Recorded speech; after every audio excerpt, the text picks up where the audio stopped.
My damn camera doing the electric slide, my G. Oh man, we back. We bike. Bike. Podcasting for the bike. I don't know if you should ever say podcasting from the back again. Yo. What up? What up? What up? What up? Oh, feels good to be back, man. Feels like an eternity. Happy Friday, happy Juneteenth, happy all that.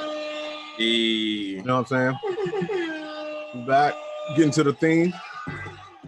You are now watching the UnQuantized podcast. Lego, Lego, Lego. On Instagram and YouTube to build with the producer community. Live on Fridays, 4 p.m. Eastern. DJ MacGyver, what up, man? Happy Juneteenth to you, all that good stuff. All that good stuff. MacGyver, what up, bro? Man, so I gotta get my coffee in before I get to this liquor. I gotta get this liquor before I get to the coffee. Hey, did you see, out of nowhere, I'm just start randomly. Did you see Tory Lane's video, the Stupid Again video? I joined all right, man. What is it? It's like a song? Yeah, it's called Stupid Again. I like the title. Yeah, it's dope. And the song, it's one of the rare instances where a song really doesn't have a melody to it. It's mostly like, it's like a hardcore, like hip hop type of track. And it's like sustained. It's just like long sustained. Oh, that's hard. No, that song hard, bro. And the video is super hard too. Not mad at, hold on. Gotta get the camera on the gram right. Man, who we got up in here? We got Young Black Gold in here. We got, is it Mingo? Mingo Vintage. Hey, Young Mingo, that's my guy. Philly's own Young Mingo. I always like when I hear a name and it's like something I've never heard. Like I've never heard the word Mingo. It's like, wow, that's different. Never heard that one. You gonna be saying that all weekend? Right. Mingo. Letter L, what up, bro? See, water, coffee, alcohol. No, man, it's alcohol, water, coffee, alcohol, water. Oh yeah, you gotta get the water in between all of those. Got the water on deck too. So listen, real quick, I posted a question this morning, and a lot of people wanted to weigh in on it. And we talked about this before, man. So I want to ask everybody in the chat: flats or decimals on your tempos? No. So you're talking lemon pepper out here, cuz. Listen, well, when it comes to chicken, I only do the drums. Chicken and music the same. I'm with the drums. I'm a grown man. I don't want nothing flat. But listen, flat tempos or decimals when you do a beat. You are reformed now, aren't you, Oracle? Oh man, 100%. But I figured out why I was doing decimals. It comes from the MPC days when you're using a sample. You know, you want stuff to go right and line up right. You got to do all the tricks you can. So you might end up with a 72.28. But when you use Ableton, there's no reason. There's no reason for that foolishness. Bro, Oracle send you a beat and it's like doing a Pythagorean theorem. You're like, all right, so I do the beat at double time. He's sending it at this tempo. You pull out the calculator and you're like, yo, it's the old school calculators with the little beads, and you were not the abacus though. That's what you needed, bro. Man, I'm an abacus advocate. Bring them joints back. But I am reformed. I don't do the decimals anymore. I'm cool. I'm flat tempo Jones. I just wonder, because everybody that says they use decimals, it's usually because they're sampling something. But I'm like, that's why you gotta get on the Ableton game. That's right, bro. Because I would hate like trying to do a remix. And you know how you trying to line up the acapella and it's like, bro, you spend like all day like it's not quite right. And then it's like, oh, it's 82.3. Right. Like, man, I had to chop your song in the middle and start that joint again. And nudge that joint, just tap it like 4 times to the left. 100 samples. All right, man. What they saying? Flat. Not drums on the chicken though. Man. Why decimals? What Dexter ass shit is that? Bro. People use samples like on NPCs and stuff, then you will have to use a decimal every now and again if you want your stuff to really swing precisely. But once you get into DAW world and warping and all of that, it's time to put away the childish toys. Leave your decimals at home. No need. Decibels over decimals. That's my slogan for 2021. Young high-minded producer. What up, man? Young Los in the building, man. He said almost lemon peppered y'all out. That we lemon peppered them out. Dang. I don't know nothing about that lemon pepper shawty. I've been so far removed. Facts. All right, man. So, all right, just know flat tempos. If you're doing anything other than flat tempos nowadays, you losing the game. Straight up. Yeah, I posted this on my my IG today, but it's one of the questions we always ask. It's like, what are y'all working on, man? What project? Bruh, you did not freeze. You did not freeze this week. You not about y'all got going on? Okay, you was frozen. You was frozen. You good now. And now I can't hear you.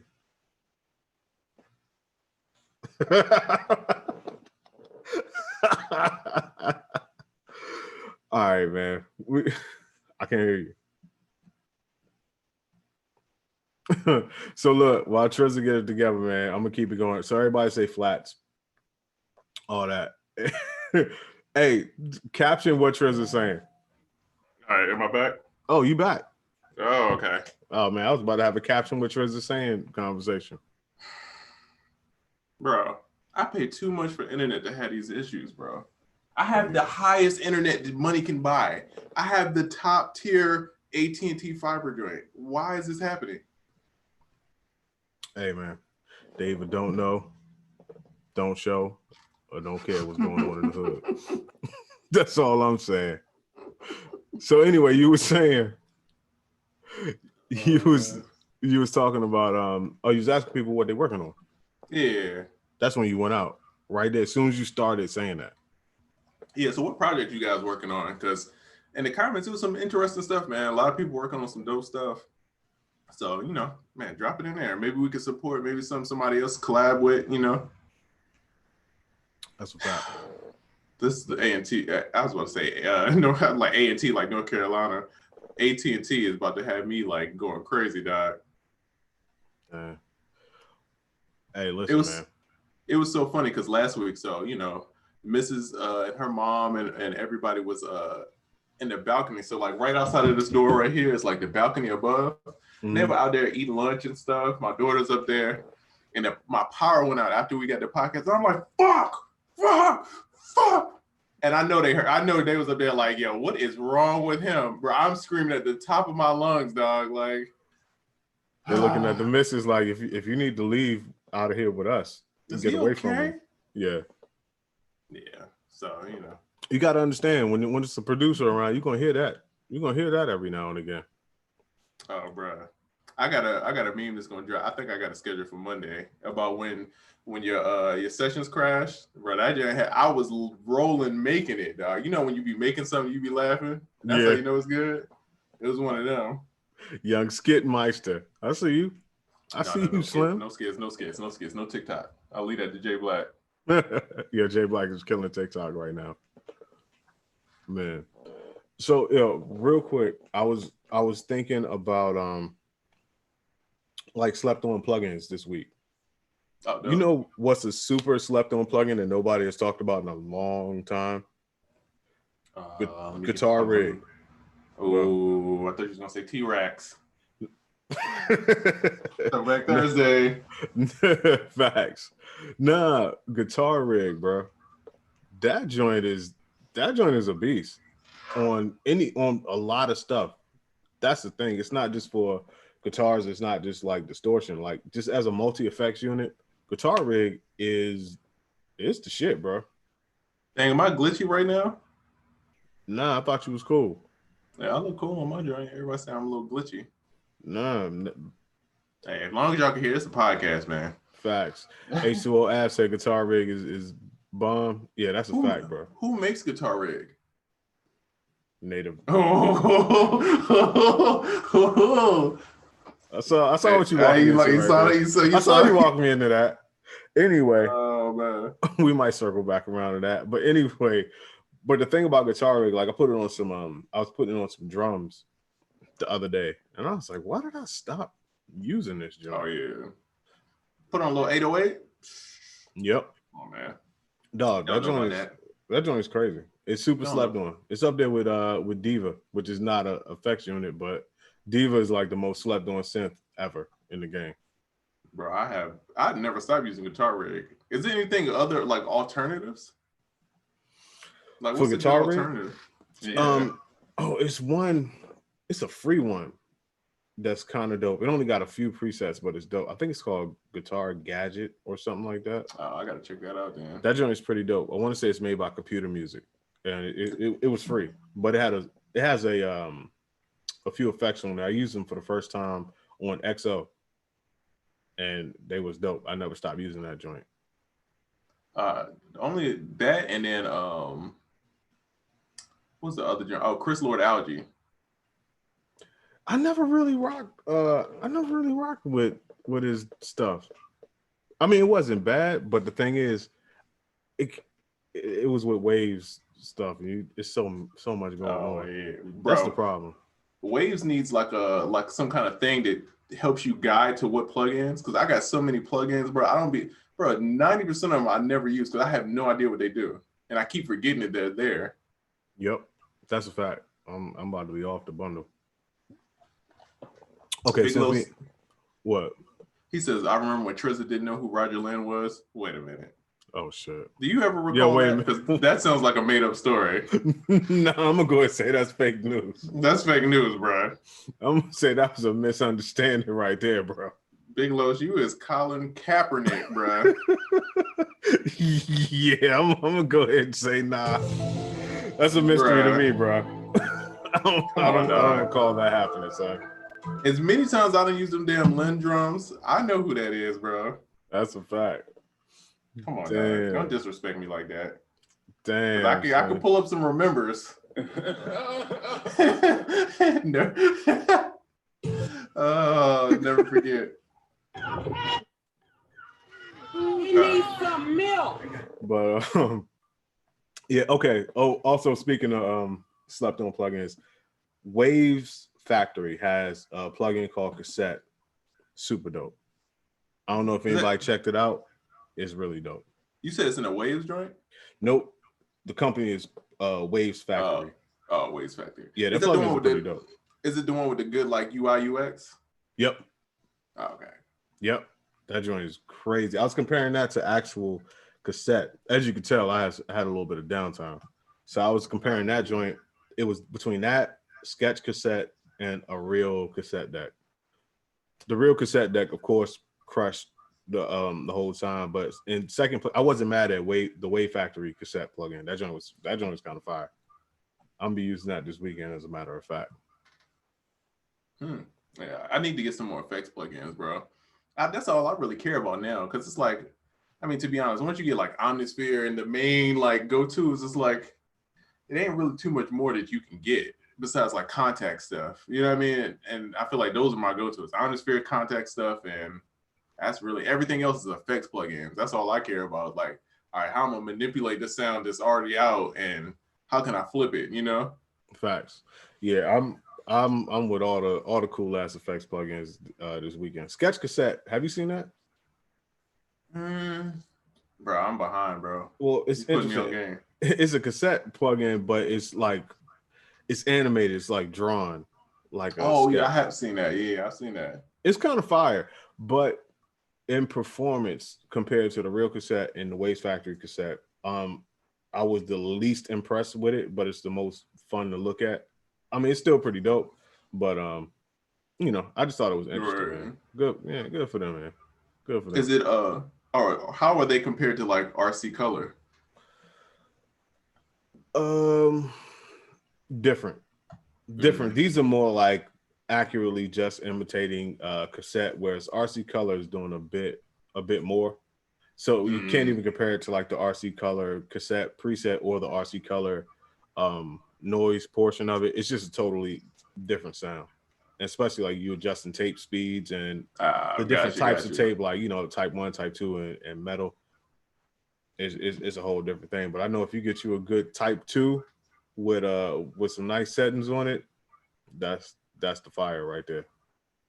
Here's a question for you, Oracle. Do you think that cassette plugins are good enough, or do you feel that recording into a real cassette has a different effect?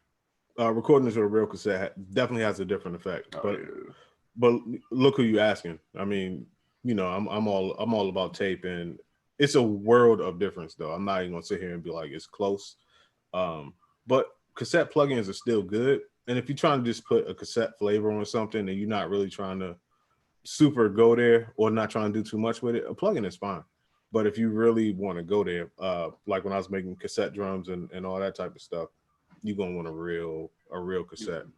And you could push it more on the actual like cassette joints, right? Oh yeah. I mean, you could go ham all the way in the red. It's just gonna sound sweet. Like it's gonna sound great distorted. And my tip is get you a broken or uncalibrated deck. That's what I do. Get the little wobble, the VIC. Yep, I do that on my my reel to reels and my cassettes. Even if they calibrated or something, man, I just try to mess them joints up. That Tom Joyner cruise ship wobble. Man, you already know. You already know. Let's see. Have you guys heard of the new East West subscription for $199 a year that has a whole bunch of stuff? Nah, I didn't. I didn't hear about that. I might have to check it out. I just don't stuff like that. It's like I'm like hit or miss with it, and I hate subscriptions, bro. I ain't gonna hold you. I don't want no more subscriptions. All right. Yeah, I'm kind of over the subscription thing too. And it's not that it's a bad model. It's just that collectively you start to get so many subscriptions. And then I feel like as a consumer, you're now tasked with being like half a accountant, just trying to keep up with all these subscriptions. And I don't like having stuff and looking at it like, man, do I use this or not? Should I get rid of this or not? Like, I don't even like having that feeling. You know what I mean? So I'm not really cool with subscriptions. I canceled my arcade subscription. I'm gonna get it back, but I ended up canceling that. It's a few other things that I canceled, and I hate that too because I'll be wanting to bring stuff back every now and again. Dang, they saying I'm having issues, bro. Damn, you froze the O'Donnell, bro. Damn, bro. It's just on the gram. You cool on YouTube. All right. Maybe I should get off the Wi-Fi. Okay. We'll go straight data. Okay. Young Data. I see you, Young Data. Don't kick me. We're gonna see what happened with you. But yeah. Bro, I feel like a Karen dog. I'm about to call somebody manager. Hey man, you got a drink on deck? Bro, I need another one. Someone said I got that Teddy Riley, bro. Man. Yeah, you got the. They is not trying to let me be great. You got the Nelly Raleigh joint. It's a thunderstorm.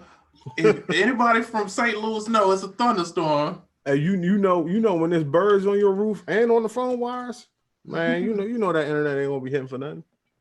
Young Larry O, what up, man? Larry O, what's the deal? Larry O is the most consistent content maker I've seen in a long time. He is. I'm mad Larry got in here late. We was just talking about slept on plugins. But okay, speaking of sleeping on plugins, I've been seeing a lot of people sleeping on good opportunities. And what I mean by that is I've seen 3 people recently that had the opportunity to like submit or do something for somebody and their stuff just wasn't ready. And then they was like trying to scramble to get things ready, get things mixed, get things arranged. And that's just not a bad, that's a bad look. So what I want to do is I want to encourage anybody that's listening to this month, at least try to finish your top 5 ideas. You know what I'm saying? That's a good one. Try to finish the top 5 ideas. So you're gonna have to take like maybe a day or something to go through your, some of your ideas, but pick the top 5. And then I think 30 days is actually being generous, but okay, 30 days for 5. Just finish those joints out. So at least you would have 5 joints that's ready to go if somebody hits you because a lot of times we out here and we want opportunities and we asking for opportunities and then we get them and we not ready. I always say, man, you gotta deserve what you want. So I encourage everybody out there in the next 30 days, complete your top 5 ideas. So when somebody calls you, it might be me or Trizza, and be like, yo, what you got? 5. You like, yo, I got 5. They arranged, they mixed, they tracked out, they're ready to go. I got 5 on it. Some people say they can't hear me though, bro. Damn, man. So I see you on the gram. You're moving around though. You're looking like Cubert a little bit. I look like I'm in witness protection. Yeah, and I don't know if they can hear you because I'm not listening to Instagram. I'm listening. I just realized I'm listening to you on Zoom. Yeah, I definitely look like I'm on witness protection. I'm watching it from whatchamacallit. You look like you talk with a voice like this. So what happened is Takashi. So somebody said the problem with subscriptions is you rent to own.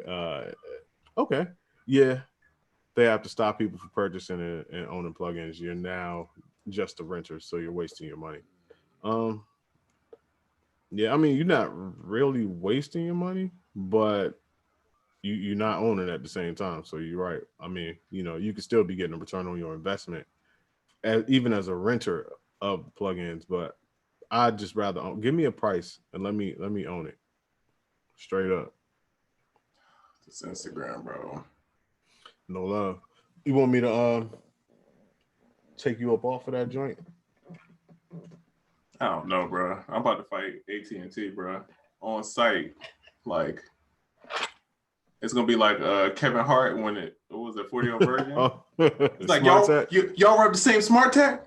Both of y'all getting clapped up. Yeah. Oh God, I overpoured. All right. Young Illcida in the building. Wait, you cool on the gram now? I don't know if they can hear you though. Can y'all hear Trizza? Yeah, let me know. Illcida, what up? Every time I hear the word Cedar, I think about Miss Cedar's World. You remember that? Man, those was bad times, bro. That was Miss Cedar, baby. What are the stuff on plugins? I missed it. See, you missed it. You can't come to class late. What's wrong with you? Yeah. Now you gotta get the notes from somebody else. Detention. And tomorrow we having class outside, and you can't come. ISS. Okay. Dang. Yeah, so they can hear you, bro. Somebody said barely. Barely. Somebody said barely. I will say Guitar Rig was in my top slept on plugin of the week. Yeah, you gotta figure out the rest though. But back to what I was saying about the top 5, your top 5 ideas. Just finish them. Because some people don't have any finished ideas. Or you got finished ideas, but you finished them like 2 years ago when you really just loved doing this and it wasn't like work to you. But now, if it really is what you want to do and it really is how you want to make income and all that, why would you stop? Don't run the ball to the 10-yard line. Like, come on, like finish something. And I'm talking to me too. Self? Yeah. I'm not that hard in the placement race anymore, but still, I could benefit to finishing up my top 5 ideas. I could benefit from doing my top 20 ideas, honestly. That's real. Yeah, Smoking Aces gave her the notes. Cool. Thank you, Aces. See, that's a good classmate to have. Man, and even with this beat stuff, man, like, I took a little break, a little sabbatical for a second, and then trying to get back in the groove.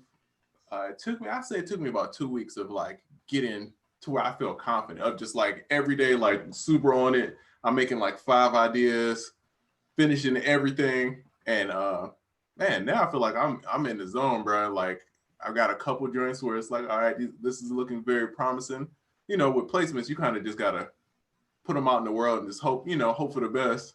Right. But you know when you get those calls like, oh, what's the info on this? What's the splits on that? It's always a good sign on those. So just putting those in the atmosphere. But I think, like you said, man, it's just about buckling down, like really focusing, finishing whatever you got, and keeping it pushing. Yeah, you're right. Yo, when you get those calls though, when people are talking about what's the splits and all that does motivate you a little bit. Yeah, I just try not to anytime somebody tell me I Yo, got a when you get those potential calls, when people talk about what's Oh, there we go. All right. anytime somebody be like, you got potential, I try to ignore it. Like it ain't even there. Cause bro, I mean, you know, shoot, just as well as I do. Like those, anything can happen, and like those records disappear. You know what I mean? Like we've both worked with like big artists and did hella records with them, and then they never come out. You know, so it's like you gotta be confident, but then you gotta like act like it's not there at the same time, and just keep pushing because you know you never know what happens. But if it do come out, you gotta be ready to promote yourself and you know and be on. You know. That's a fact. That's a fact. But just know it's gonna be a bit of a wait. And I don't think people factor that in when they go into wanting to be a producer and make money strictly off of placements. Because some people still strive for that, like just want to get the money strictly off of placements. There is a lot of time, most of the time, in between placements. And just because you got one today don't mean you'll get one tomorrow. So even more important to be throwing more out there, because once you throw stuff out there, it might be 2-3 years, like we always talk about before anybody even wants to use that beat. And then it's going to be a little bit of time after that before even the splits could get right and then people get paid out. Right. So now think about all of those dead spots. So the more stuff you got going on, the more you can fill that time. And I also encourage just getting into other things too. That's facts. You know, just because the placement game itself as the only way to do it, you got to have a special strategy for that. Especially with all this like Rona stuff, because people, well, it's weird, bro, because it's like people are back working, but then it's like they're not back working at the same time. It's like people are out in the clubs a little bit, but then not everybody's out, you know? Yeah. Hey, Magic City back over now. Oh yeah. What's up? Not that I would know. What's up? You not trying to meet me down in Magic City? I'm gonna be in there with a hazmat suit on. Oh man, come on, bro. Come on. I seen them in there. They was raking it in. Hold on. Them girls ain't quarantined nothing. No, not at all. They ain't quarantined nothing. No. Yo, I'm gonna call AT&T because they got me out here like I got that damn AOL startup disc, bro. Oh yeah. And I got the feel like I gotta post my my internet bill on like, yo, you see I got fiber. I got Google Fiber, bro. Hey son, they cut you off. They cut you off because you was 1 cent overdue. Bruh. This is lame, dog. Damn, you know what I need to you know what I'm investing in? I'm gonna invest into some routers. I'm gonna update the routers. Okay. I think that's the next step because I'm in the basement. I feel like that's part of it. You know what I'm saying? What I got? The damn, what the fuck is this? I don't even know what it is. I know what you're talking about. Yeah. That joint is complicated to set up, but it holds me down most of the time. Cause I got a Google router right now, so you know you can add the little Google hubs to it. Oh so yeah. I think it might be time. I might be time to invest in that because this is fucking ridiculous. Damn, Prentice, so you need that McDonald's internet, bro. This is I'm getting slandered for no reason, bro. It's like I'm doing everything I'm supposed to and still getting slandered, and I can't even say nothing, bro, because I do got that.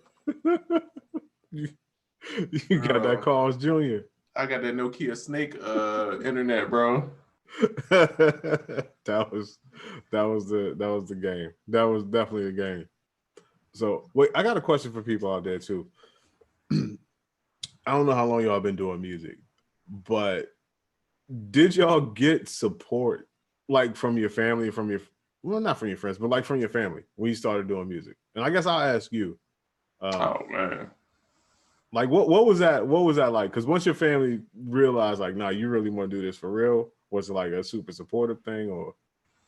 Well, for me, I feel like it's a little different because I started so young, right? Like I've been selling beats online since I was like 14, 15, right?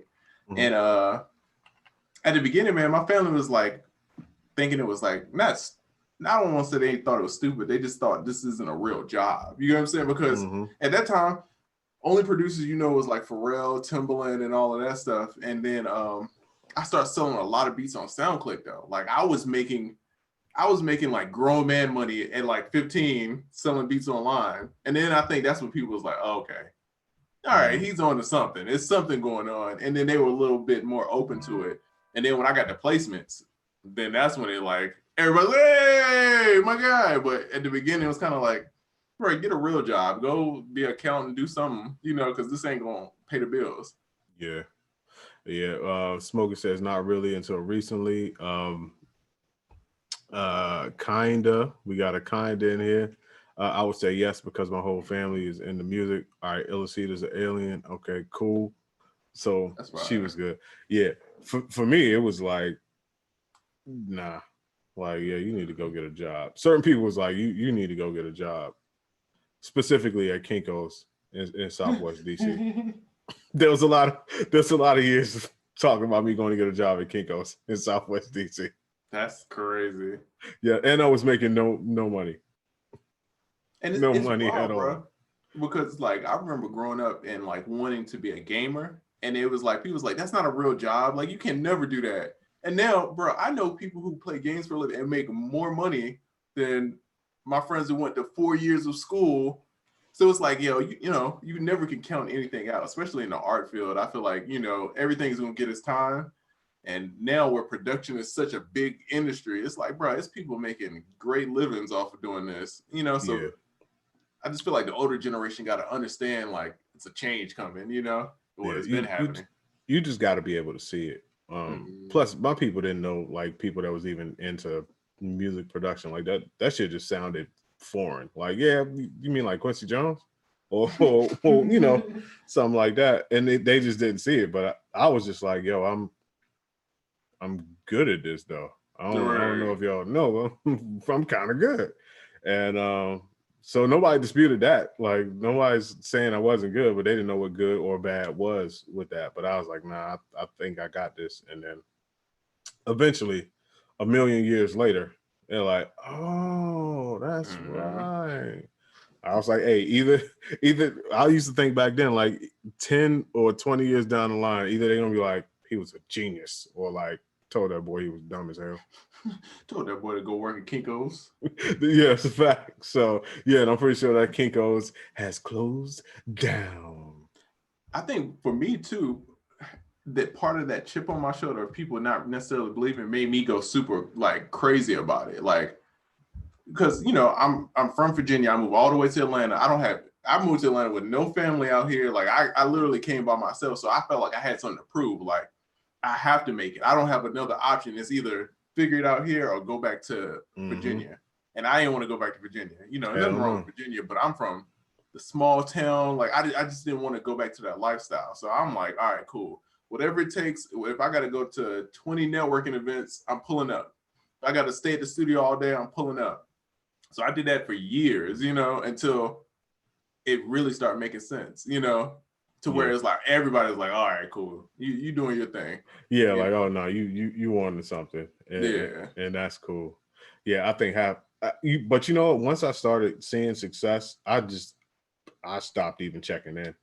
I like never went back to most of my family or anybody that doubted me to like check in with success. Like, hey, by the way, I just never check back in. So they don't know what's going on right now. Some people do, and then some people don't. I'm pretty sure some of them still like, yeah, I think he's a DJ or something. How's the ones and twos? Facts. Illicita said her mom encouraged her. She always pushed me to do whatever I wanted to do. Yep, my dad too. But he more hard on me naturally. Yeah, that's a fact. That's a fact. My mother did always tell me, she was like, yeah, you can do whatever you want to do. And that's all. I just heard that. And I ain't listening to nobody else after that. Like, I ain't listening to nothing after that. Because I remember I was like, yo, it was people on TV. And I was like, how do people get on TV? And she was like, they're just regular people that are just good at what they do. And I was like, for real? So like I could be on TV? I didn't really want to get on TV, but I knew I wanted to do other shit. She's like, yeah, as long as you're good at what you do, then yeah, you can do whatever you want to do. I was like, all right, man, bet. I'm out here. Jump on these ones and twos. Yep. DJ Oracle. I've never been a DJ. I regret that too.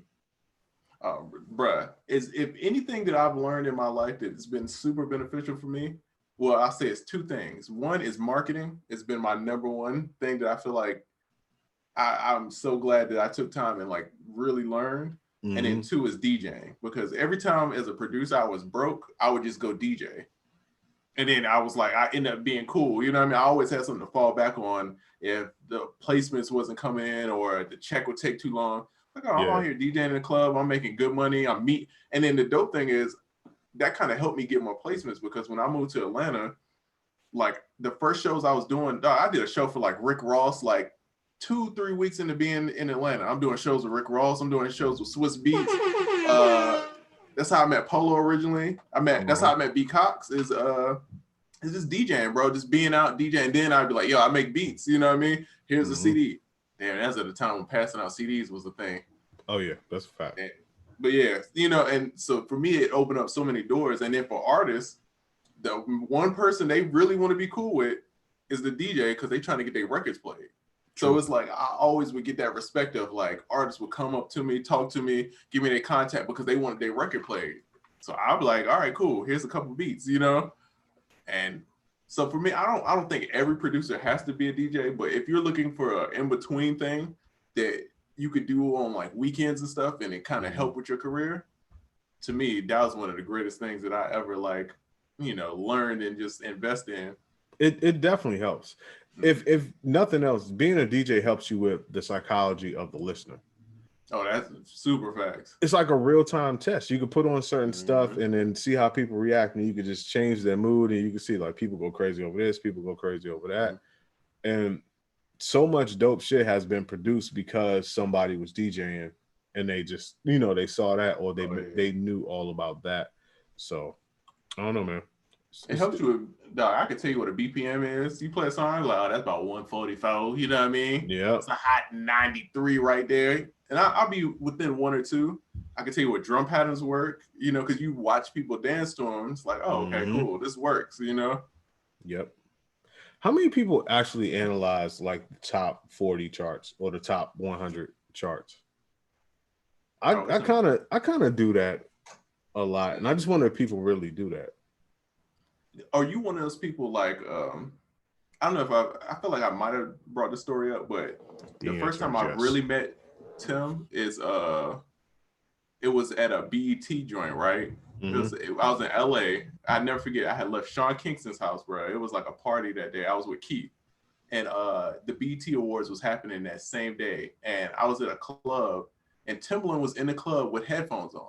And I was so confused, like, why is he in a club? And you could tell he was listening to completely different music than everybody else. And they was like, he don't want to hear what's going on so he could keep his ideas pure. And I was like, yo, that's crazy. I never thought about it like that. You know what I mean? Oh, yeah. So are you one of those type of people who doesn't listen to outside stuff because you want to keep your ideas pure? Or do you sometimes go and listen to stuff, the newer stuff? I'll go and listen to the newer stuff on like a schedule. Like it will have to be a time that I set aside for that.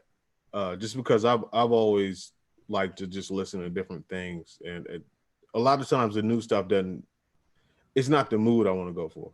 But then sometimes it is. But then there's a point of me that's like doing a lot of research about, you know, what's popping now, and just trying to figure out like the science behind it, like what makes people like this, why do these tempos work, what's the difference in the chord progressions or the key that songs are in now compared to like a year ago, 2 years ago, something like that. And just doing that type of research. And I like doing that. And I feel like I won't be able to do that research as effectively if all I listened to was new stuff. Right. You know? I just like to be analytical with my music. Yeah, that's kind of high. And it's like I have my playlist of stuff that I really like and enjoy. And then every once in a while, I'll just go through like Spotify, their top, like the top, you know, club songs, top pop songs. And I'll just kind of listen and be like, oh, this is the vibe they're on, this is the tempos. And then I go back to what I'm listening to. So it's like I understand what's going on. So I'm still current, but I'm still staying away in a way. So I'm not like consuming it overly. You know, I'm not all day listening to the same newer stuff. Yeah. Could you listen to new stuff all day? It don't give me the same feeling, bro. And I know that's like a very, you know, I feel like the stuff you grew up as a teen in like your early 20s is the stuff that you really gravitate to. Mm-hmm. And so I know that my concept is kind of biased, but I just don't get the same. I miss bridges, dog. I miss crazy chord progressions, stuff like that is what like attracts me to music. Yeah. And a lot of the newer stuff doesn't quite have that yet. I feel like it's going there. Slowly, musicality is coming back, but it's gonna take a second. Yeah. I think it's I just think it's time for for people to challenge themselves a little bit. And it's not like whatever's going on now gotta go and it sucks. It's nothing like that. But I just don't want us to forget to challenge ourselves and do new shit, because this culture is the king of the new cool shit. Like, we determine what's new in the world and what's cool in the world. So if we don't keep that fresh, it's like the world's gonna get stale. You know what I mean? So yeah, I just think we gotta do that. And it's so easy. It's so easy to copy people now. I mean, literally, like, people will give you their templates with the sounds, with all this type of stuff. So you don't really have to try to do anything new. But on the same other side of the same coin, it's so easy to be yourself now because there's so much technology available for you to do things that other people aren't doing. So that's why I will always talk about trying to do new shit and try to challenge yourself and trying to be different, just because we owe it to the world to do that as a culture. Push it forward. Yeah, for sure. All right, let's get to some of these comments. Let's see. Illustrator says, I've been doing more mixes lately. Definitely got to have your DJing in your back pocket. Being a producer, it kind of goes hand in hand. That's facts. A lot of my favorite producers were DJs, like Timbaland, DJ, Just Blaze, DJ. Who else? Going all the way back, some of the best producers, like if you go all the way back to like Marley Marl, DJ. Like, all the best producers were DJs. That's facts. Paris Music says, are you open for questions today? Yes, sir. Ask away. Oh, yeah, for sure. Hold on, Fixler. I'm going to get to your joint in just a second. Let's see. What do you feel about Flying Lotus route of performing producers? I think it's smart. Yeah, it is. You become the artist and the producer. I keep saying I'm going to do it. My issue is it's either focus on making a project or do business stuff. And I keep always gravitating to the business stuff. Like, I love the aspect of business. So it's hard for me to sit down and stop doing the business stuff to just focus on one project. Yeah. Hopefully eventually I'll get there, you know what I mean? And do it. But if I was going to do something, it would be that kind of route. Yeah, that's fun. I'm not a exhibitionist like that, but I appreciate seeing people. Like, a lot of times I'd rather see that than a concert. Oh yeah. You know what I mean? Like, I just think it's really dope. And it's a great lane for producers. I want to see more producers doing it. Man, look at Kaytranada. Like, Kaytranada, he makes his own songs, bro, puts them out, and you think some people never heard of Kaytranada, bro. You go to a Kaytranada concert, it's thousands of people, and they all dancing, bro. Like, it's insane, bro. The energy in there is crazy, and it's just like, dog, he's at home in his basement making beats all day. Yeah. He comes out every couple months, DJs, tours all over the world, and then comes back and just does his regular life. Like, if I was gonna do it, it would be on that kind of vibe where I could control it a little bit. Yeah, and it's the importance of, like, just taking shit into your own hands. You know what I mean? Like, that's dope, and it's real niche. Like you said, a lot of people never even heard of him before, but to his audience, like, to his niche audience, which is hundreds of thousands of people, like, he's the shit. And so it's not really the days of like Whitney Houston and just like where you had to be like a big star to everybody to make some bread, to be talked about, to be financially stable. Like, now, man, are you serious? Like 1,000, like the article said, 1,000 true fans will get you there. And Kaytranada and the people like him, they took 1,000 true fans and just 100x'd it, but it's the same theory. That's big facts. We'll see. KMC, hold on, I'm gonna come back to that question. See, active listening or passive listening.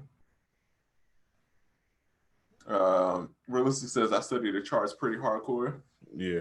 I feel like you got to know what's going on, or you're gonna be out the loop. Yeah, you should know. You can take the information you get and do what you want with it or not, but you should know. That's real. Yeah. What tempo is popping for a live show? Come on, DJ. Go, DJ. You know what's crazy? I wouldn't even say it's a tempo thing. I think it's a drum pattern thing.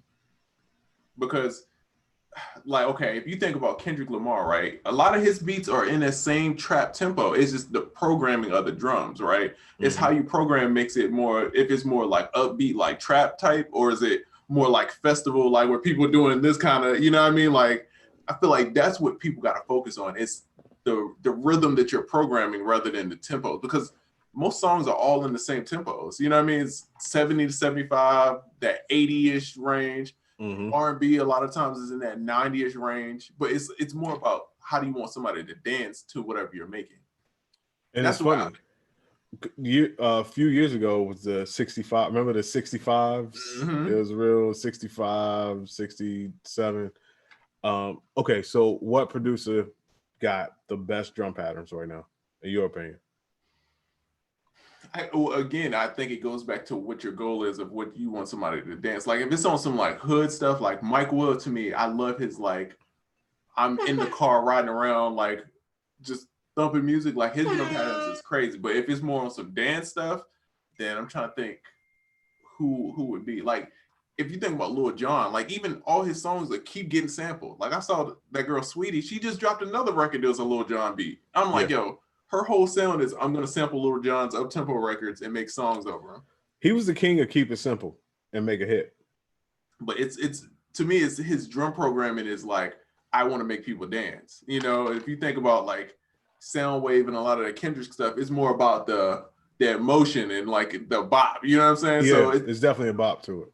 I think it's just depending on like, all right, I want people to dance this way. Then, all right, I'm gonna focus my drum pattern on this. If I want people to, and that's why I made that meme maybe like a week ago. It's like, do you dance while you're making beats? Because I have to dance while I'm making a beat, bro.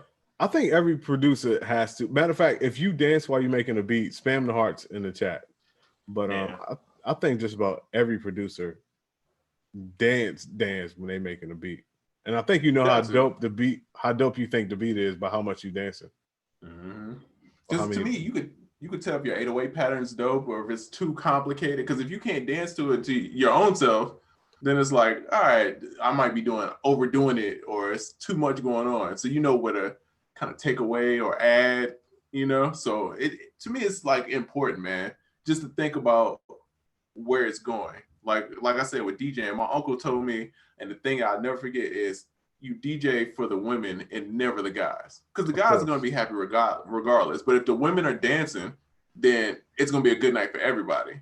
Of course. And so, okay, so now as a producer, I'm thinking, how do I get women to dance? You know what I'm saying? So it's like, that's what you got to focus on. Like, all right, I want this person to dance like this. What drum pattern do I got to do to make that happen? Yeah. And then you in there. You open the club for the women. That's right. Do everything for the women because the dude's gonna be there. Oh yeah, they showing up. That's a fact. All right, what we got going on in these comments?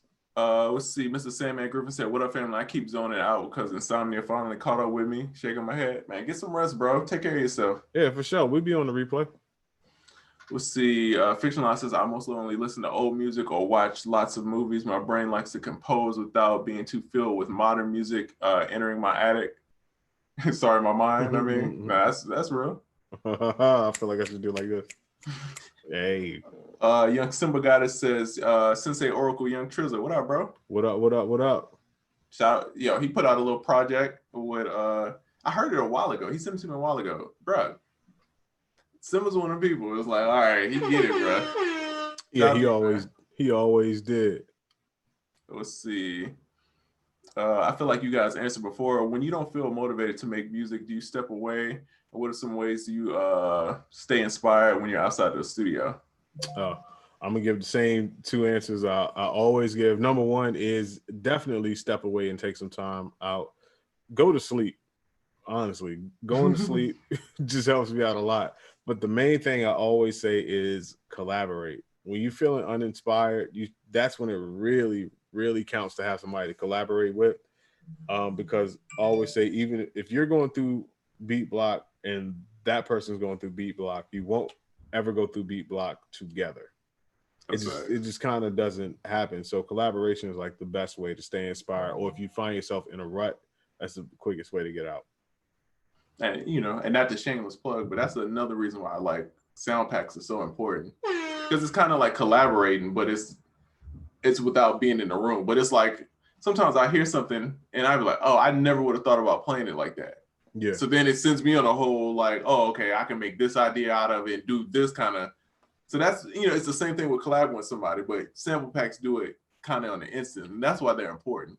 Yeah, it's the same thing because it gives you ideas for different progressions that you might not have played, or you could just make something and then do stuff over it and then take the sample out.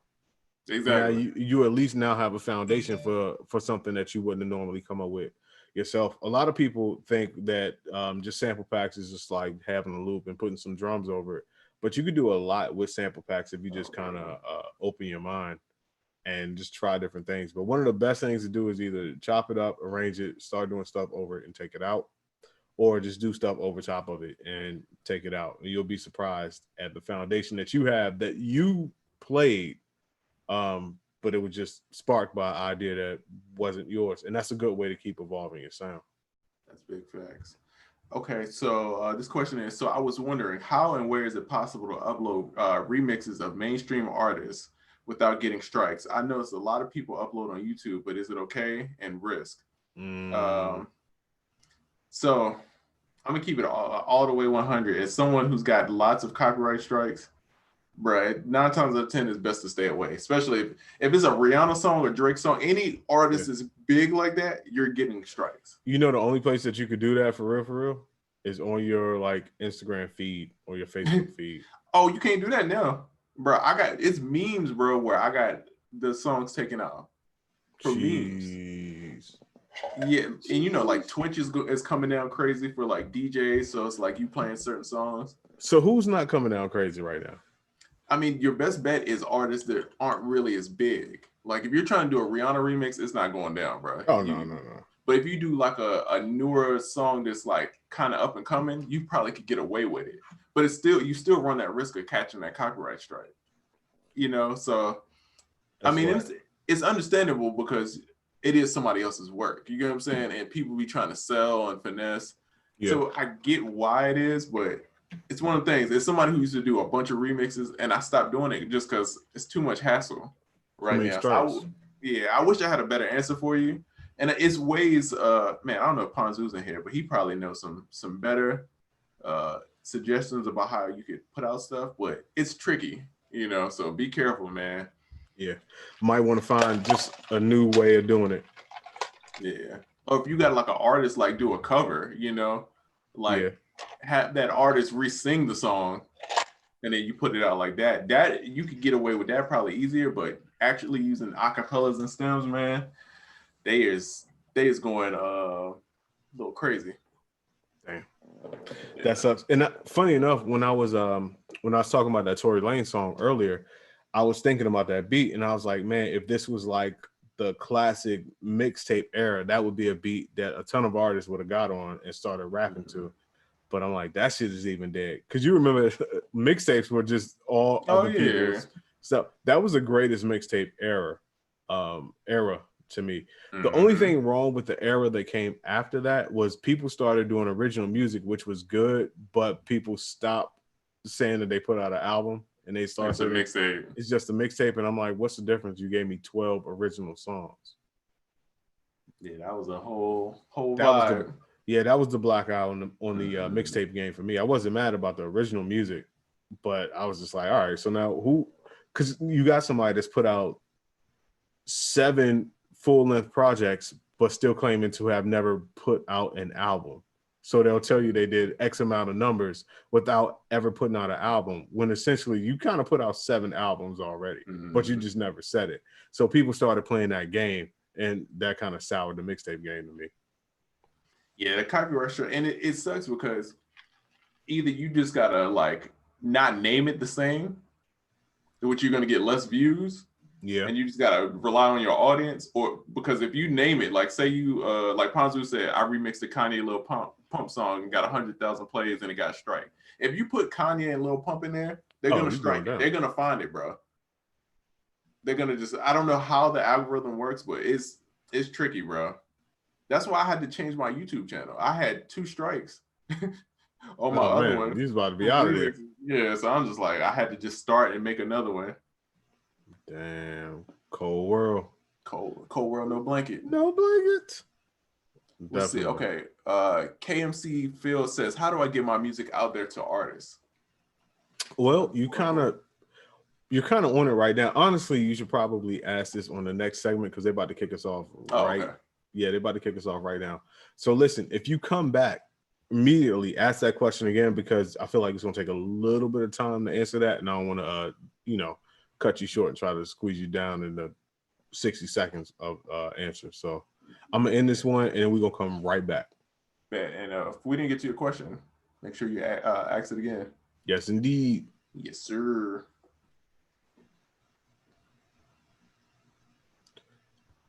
All right, YouTube, we still here, still rocking in the free world and do little. Bet. And now let me go.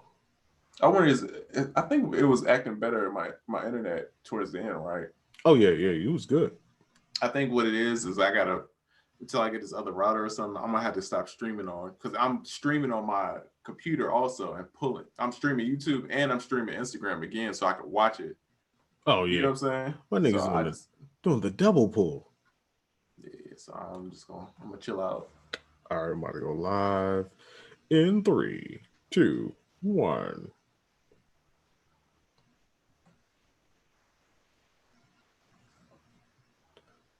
Don't tell me when you see me. Yeah, I'm in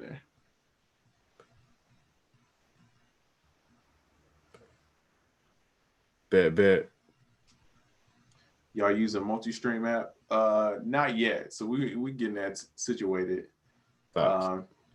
We just got a phone and we got Zoom up. No, yeah, we got just 2 different things going on right now, but we don't have a multi-stream app. Bam. And it's been my fault. I'm supposed to be getting the Twitch thing set up, but then that week when my internet was not working in the neighborhood threw me all the way out. So I've been playing catch up since then of trying to get organized and catch up on work and stuff. So, but that's gonna be my focus. I feel like this weekend is getting the Twitch and the YouTube set up. So snap! We about to be out of here. Keep rocking in the free world.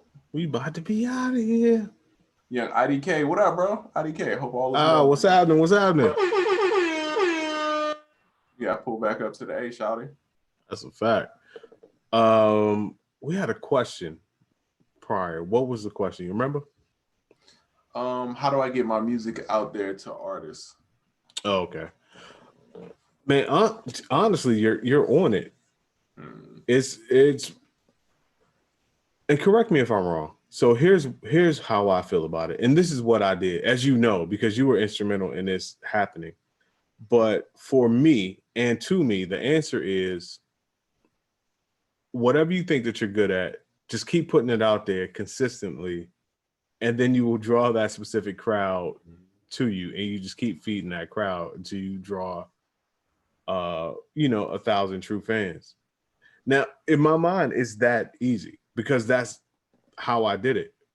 But I mean, what am I missing from that? Because I think a lot of people overlook the fact that they're on the very same thing, that it's the answer to their question. Right. Asking the question on the thing that is the answer to their question. Like, am I off? No, you're right. My issue with how, I mean, it was my issue as being consistent, right? And I feel like this is the most consistent I've been with social media, and I could see the growth, you know what I mean? But, being consistent is not an easy task. And I feel like that's what people have an issue is when they get those couple no's, or like you put out a video and it don't get no views, then you're like, all right, bro, this don't work. But, it just understanding that I got to do this 1,000 times. Yeah. And then it's going to come, however many times. But I think getting past that barrier is what a lot of people suffer with. And, for me with content, that was like my thing of, I wouldn't post every day. I would post like once a month. and then be like, yo, I ain't got no followers. Yeah. You know, but then it's like, bro, I've been posting consistently, and I've grown in the past, I say month, maybe 4,000 or 5,000 in total. You know what I'm saying? So it's like it works. You know, you just gotta put yourself out there. You gotta be consistent and kind of plan it out and have a plan of action with all of this. Yeah, because it's power in consistency. You just gotta get out there and do it. Now, a lot of people I see ask that question. They've never even given it a full week or a full 30 days of being consistent or even putting themselves out there ever.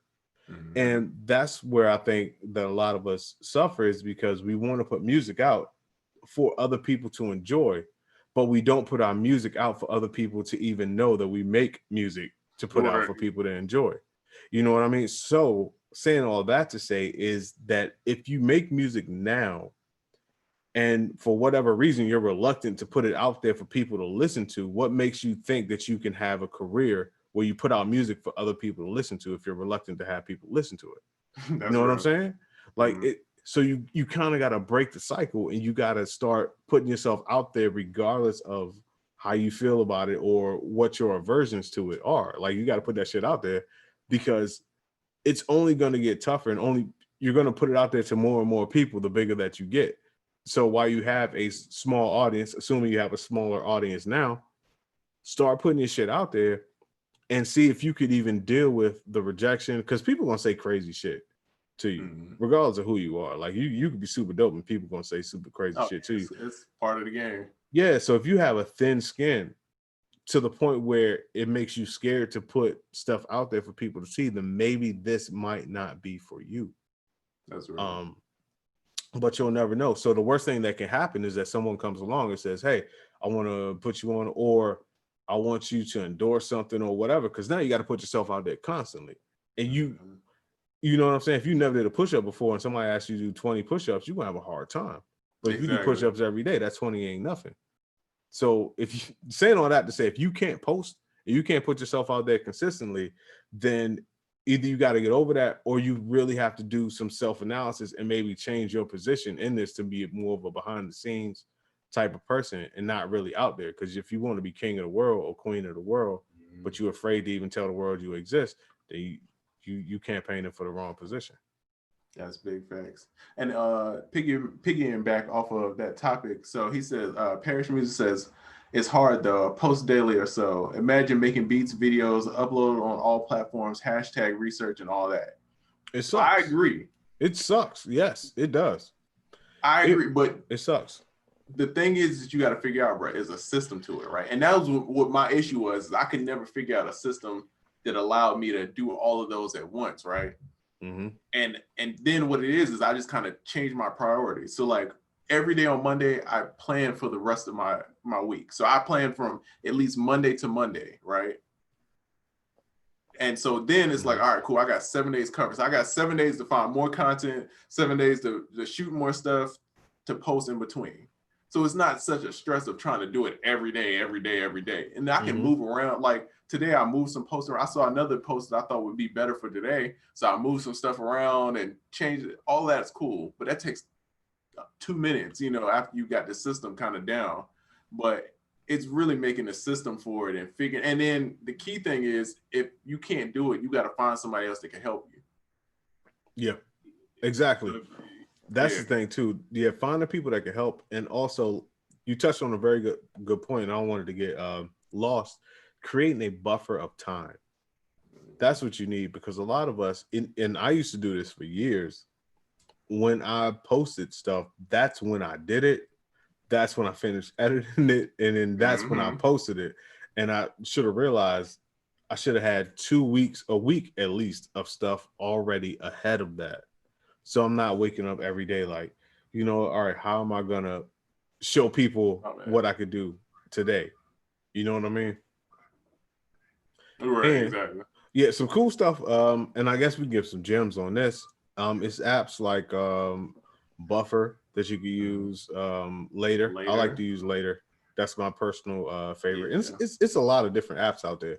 But Planoid, exactly. What you want to do is you want to create certain content and you want to schedule it ahead of time, at least a week ahead of time, like Trizza was saying.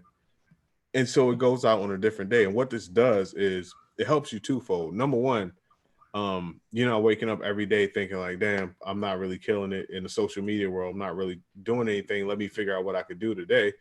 No, now you got things going out, and it eases the anxiety, because let's keep it real, putting yourself out there, whether you're an artist or not, or a producer or not, or extrovert or not, it's a bit of anxiety when it comes to putting your art out there. But if you scheduled it a week ahead and it came out, you won't even remember that it's coming out. You won't know that it's coming out until everybody else sees it. Then you'll get on Instagram and you'll see your stuff, but by then it's already out and you kind of cool. And it eases the anxiety, because it's nothing worse than having something new. And if you're an anxious person, putting it out there and being like, damn, all right, now let me just check. And we're gonna keep it real. You check what people say about it, or if people are saying anything about it.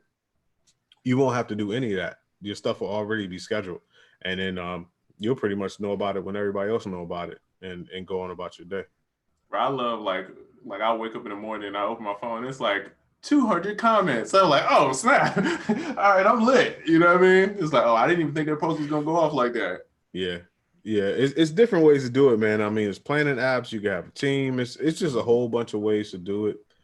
But the thing is to do it, and I suggest getting a planning, scheduling social media app first. Mm-hmm. That'll help you out a lot.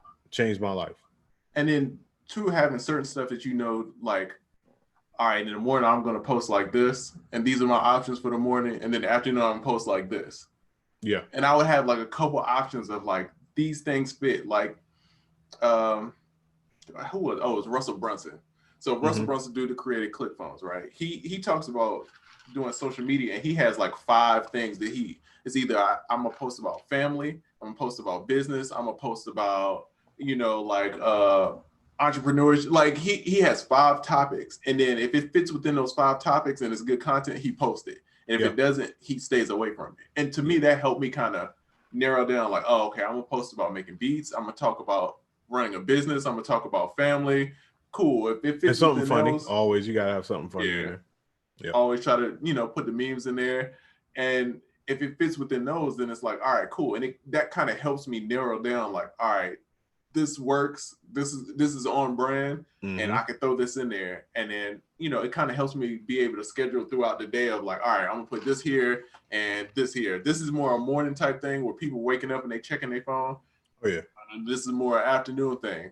And I think once you figure that out, man, you'll start seeing like, all right, now I got to figure out like, editing, right? Which is something I'm trying to figure out now. I've been trying to find an editor for YouTube videos, right? But I know that process now. So now it's like, all right, once I figure that, it's just on to the next problem, solve that. But progressively, it starts getting better and easier the more you kind of chip away at these little problems. Yeah. Essentially, what you're describing is first developing a system, which is always good. It's better to have a system than to just be reactive or spontaneous every day with how you're conducting your business. And then once you get a system, it's optimizing the system. Like you said, you know what to put out, but then it's like finding an editor. So now you can worry about being creative, and then have them worry about the editing portion, so you can spend more time being creative.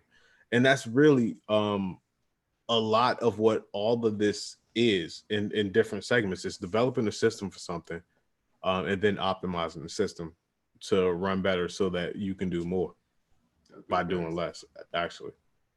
I learned that from you, bro, because you're the most systems dude I know. I am very systematic. Yes, indeed. Yes, indeed. Yeah, Oracle's the king of that. Yeah, hold on. Before we get to that, we got AJ Beats in the building. Super dope, talented musician. Hey. And we also got Big Shot Beats in the building. Young Big Shot, what up, bro? What up? Hold on, my air horn died, man. Look, I'm like, I'm blinking and going crazy over this. I got you. Thank you, bro. Thank you. But yeah, it's once you have a system, and I got obsessed with systems probably a few years ago. Trizza was the first person to have to hear about me talk about systems like all day long. But once you develop a system for something, your life gets easier.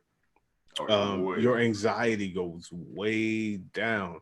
And in these days and times, one thing we could all use is less anxiety. You know what I mean? Big facts. But yeah, it's kind of like that thing. Once stay prepared so you don't have to get prepared. That type of deal. Mm-hmm. Man, just having a system and then optimize your system. How can I continue putting out the same quality or higher at a faster rate? You know what really helped to me understand that, and I know everybody's not in a place for this. It takes time, but having an assistant. Yes, because you have to start thinking about what can somebody else do. Like, because I know at the beginning I had an assistant, but didn't know what to tell her to do. Yep. So then it was like, all right, what do I tell her to do? So then I start thinking about everything. Like, all right, cool, I can do this, and then she does that. And then it's like it starts getting to a point where it's like, damn, why am I doing this? Like, exactly. I could just get her to do all of this, and then I can just focus on this. Yeah, because it's not like you have somebody doing something and then you're not doing anything. No, you're spending more time doing the things that you are supposed to do. But you're right, because getting an assistant made me realize how much I never had to explain to anybody. Exactly. And it also kept me from doing certain analysis on the way that I do things. Because if you have to explain to somebody how to do something and you have to write it down step by step, you're going to look at some of them steps and like, that's kind of unnecessary. Or why am I doing it this way? I could really do it that way. Like it would take way less steps. So it gives you a good self-analysis. And also as producers, part of the definition of a producer to me is being a leader. So that helped me become a better leader in what I'm doing, because now you got to explain yourself. You got to be a master in communication to make sure the job gets done better. So now when you're leading a group of musicians or a group of assistants, you're now cut out to be a better leader. So yeah. How do you keep up with it? How do you make sure everything's taken care of? Once they do it, how do you make sure it doesn't fall off? So all those are stuff that in the long run, to me, it helped me be a better producer, like you said, because it's stuff that I didn't think of mindset wise when I was just like first learning, like, oh man, I just get them to do something and be done. But then it's like, all right, what happens after that? Yep. What's the next step after that? What do you do when you got 4 people that you're hiring and they all need to do something? So it's just like, if you hiring a keyboardist and a guitar player and an engineer, how do you manage all of that? Yeah, you definitely do. And it takes me to one of my favorite books. I always talk about this book, Team of Teams by General Stanley McChrystal. Because like you said, now you got the guitar player and the keyboard player, but now that team, they're on your team, but that team should become its own team within your structure. So you have teams of teams that talk to each other. But like you said, once again, you have to have a system and you have to have certain SOPs or standard operating procedures in place to have your system run effectively. Because everybody that you see, big time producer, big time business, your favorite restaurant, all of that is just a system. The plumbing in your house is a system. Right. It's just a well put together system that was put together so well. It's lasted decades over time, just that same system with minor tweaks. That's how you should look at your business. Your body itself is a system and a team of teams, endocrine system. And I'm not going to get too deep into it. I feel like I'm doing my Busy Works Beats joint. Deep dive. But seriously, if you just look around at everything, you'll understand the importance of systems, and then realize that a lot of stuff that you think about doing strictly on your own is just not feasible, and you'll never get to the level that you want to get to, because everything that you see around you being successful, including the earth and yourself, is a system of different moving parts, not just one thing. Big facts. Let's see. Oh, Beats Music, he says, I'm late, but I'm proud of this accomplishment. I started a challenge for a record I made, and as of late, it's going international. Poland and the Philippines. Blessed. I've been seeing it. First of all, with that joint. Yeah, kudos to you, bro. And it's been going on for quite some time too. And it's not losing steam. He's had this, he did that song and people have been doing the challenge to it for a very long time. So that's not easy to do. So shout out to you. Big facts. Yep. Let's see what we got here. I'm a little behind in the chat. Please forgive me. Let's see. Collab question. What's the most amount of tracks that you made with an artist? Oh God.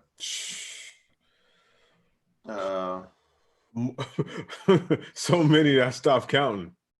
Bruh. Yeah. I guess it just depends on the artist, bro. But you gotta think, man. Most of the time, somebody's making an album, right? Name an artist. We gonna make a imaginary situation. Ja Rule. Oh God. Okay, so Ja Rule, right? If Ja Rule is recording an album that's gonna be 12 songs, 9 times out of 10, Ja Rule's gonna cut 60 to 70 songs right to get to those 12 songs, you know, and they're gonna start cutting them down. And then if you're in that camp, you know what I'm saying, you're gonna catch a bulk of them, but a lot of them are gonna get cut down and not used for a lot of stuff. So it's been times, man, where I've made 30, 40 records on somebody. You know what I mean? Yeah. It's been times where they came out. It's been times where none of those records ever came out, you know? So it just depends. Yeah. We keep talking about doing that fictional mixtape where we take all the unreleased songs we have from major artists and put them all on one mixtape. That'd be a fire mixtape. I got some heat, bro, in the tuck. Bro, I went through my iTunes the other day. I was like, man, I forgot about this record, dog. Man, listen. We get other people involved. We get Cam Wallace. I know Cam got a lot. Bro, we got the best run of albums of unreleased music in a long time. Shoot, dog. Me and Cam probably got an album right now, dog. Me and Cam that's the only person I've really been working with lately between him and Diego. Yeah, Cam is fire, bro. Mm-hmm. That's funny. I probably got a Cam album too. Yeah, I bet you do. Mm-hmm. See, Big Shot B says I need to automate that or get a team. Bro, listen, that should be a damn shirt because automation. If you can't have a team for something, Trezor already know how I am with the automation.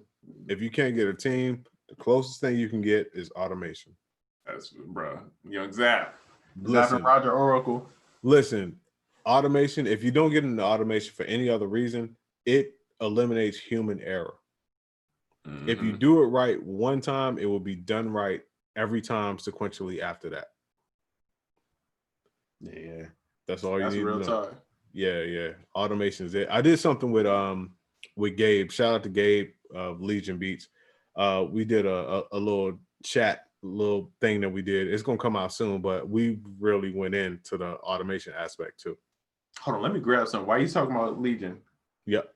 Keep talking. I'm gonna grab something real quick. Oh man. So anyway, but yeah, automation, Big Shot Beats, I'm happy that you brought that up. I'm a young Zapier connoisseur. And for people that don't know about automation, I say a good introduction to automation would be download the app, If This Then That, and just try to get creative with the things that you can make in that. That's like a really good intro to automation. Where I really go ham on automation and Trezor and all these other people as well is a program called Zapier. But start with If This Then That, and you'll kind of get an introduction to automation if you're not already in with it. And what do you have to show us today, young sir? So speaking of Legion Beats, man, he put together a book a while ago called Beat Traffic Blueprint. Help write a chapter in there along with a bunch of other producers like we got DJ Payne 1, we got Young Curtis King, we got Busyworks Beats, we got Stephen from Sidematics, we got Young Larry O. And so my physical copy came, right? See right there. Where you at? I'm right there on the back. On the back. So I'm gonna put in my story if y'all want to copy. I was very impressed with this, bro, because I wasn't expecting it. He asked for my address, and I was like, "Oh, okay, cool." You know what I mean? And he also sent me Traffic Secrets by Russell Brunson, but I already had it, so I need to give away my copy because I have 2 now. Giveaway. So I think I'm gonna do a giveaway with that book. Because to me, it's like I've already read it. I already got 2 copies. I got the audio book. It'll help somebody else better than it'll help me right now. Beat Traffic Secrets. If you're trying to sell beats, it's got some gems in there. I talk a lot about Facebook ads and stuff I learned. Yes, sir. Yeah, check that joint out. I got a Vanna Blackett. You know what I mean? Vanna Black. Oh, I got my air horn back. Juneteenth. Even when we don't do everything, we do everything. That's what Illicita said. By the way, Illicita, I like how active you're being in this chat, but I don't like the fact that you disappear from the community a lot. Come back home. We love you. Stay in. We're worried about you. Is it an ebook? So they got the ebook. I believe they have the audiobook ready. I recorded my part for the audiobook too. Nice. So yeah. You got options Nice. out here, cuz. And I'm gonna put it, if you go to my Instagram after this, as soon as we get off the stream, I'll post it up so you can, swipe up and get that joint. Yes, sir. Please copy it. And what's it called again? Beat Traffic Secrets.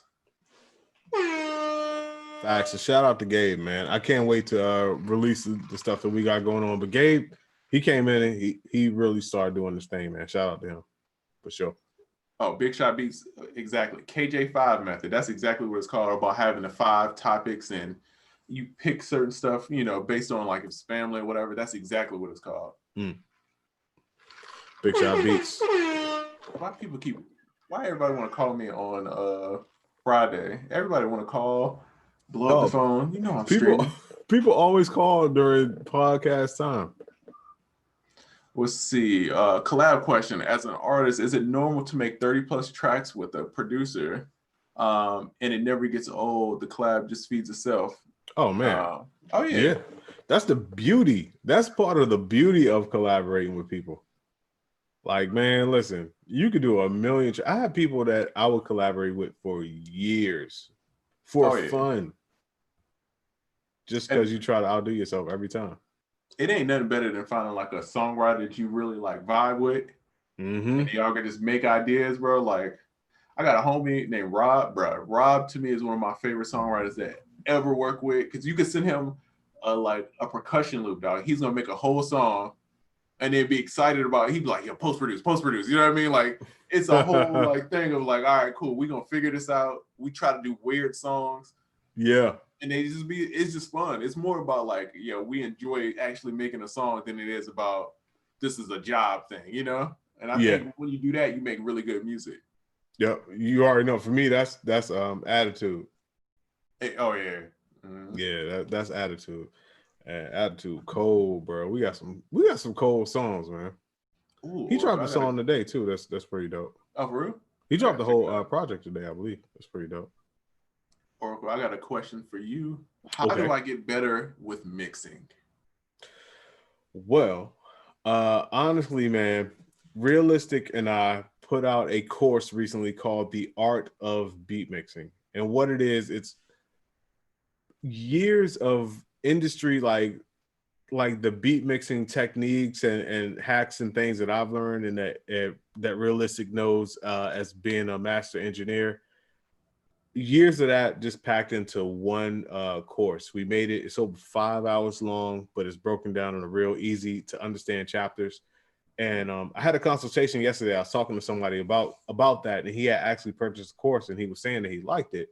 And what he was saying was so dope about it is that it helped him achieve what he wanted to achieve with using the same plugins that he already had. And that was our goal of it. It's like, we want to get you the best mix that you could possibly get and be professional, sound just like your reference track, but you don't have to like go out and spend a whole bunch of money on plugins, because a lot of people are like, well, I don't want to spend a bunch of money on school. So if you don't want to spend a bunch of money on school, you shouldn't have to also spend a bunch of money on plugins. So you don't have to spend a bunch of money on either one of those things. And it's just very simple techniques that people really don't talk about a lot that help you get the type of mixes that you like. So this course, we just aim to deliver all that very concisely. Also, there are cheat sheets, bonus PDFs, and a free sample pack that comes with the course. And there's also a payment plan available. So just go to soundoracle.net, man, and just click on the banner for the Art of Beat Mixing. Yes, sir. My man. Let's see. This says I need to cop one. Yes, please. Yes, indeed. Cop it. Let's see. I gotta drop some beats soon. I just got some dope tracks. Sound Oracle Sounds. Gotta show you guys love. Oh, cool. I gotta show you. Let's go. I've been listening to all this Atlanta bass, so that's why. You remember that song, that Kilo? Yeah. Let's see. Question: is worrying / spending a lot of time on graphics, logos important for producers, or I can better spend that time making more music?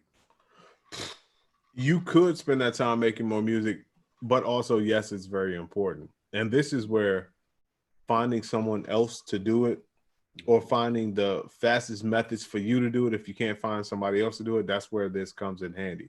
Because the thing is, it's one of those things that you obviously don't like doing and you may not be the best at. Those are things I tend to outsource. Like, Well, I ain't gonna front, because I come from a graphic design background, bro. Exactly. You do, and yeah. That was the first thing I wanted to get off my plate, because I overthink it. Because that's what you know what I mean? Like I really like graphic design and stuff, but when it comes to myself, I would overthink everything.